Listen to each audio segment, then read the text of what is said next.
Jums pirmiesiems pristatau naują produktą stogų remonto rinkoje, šiferinių konkrečiai.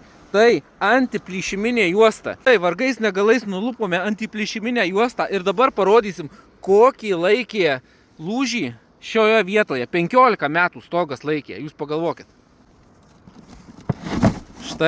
Štai. Toks lūžis ir ši juosta ką jį gali. Ji lipdosi visur. Jeigu pat stebėjote, kad yra, tarkim, įtrūkęs šiferis, kažkas, na, čia būna banga įtrūkus, lipdot antiplyšiminę juostą, viskas, čia problemos nėra. Jeigu kažkokia skylė, kažkas, vėlgi, lipdote tą pačią antiplyšiminę juostą.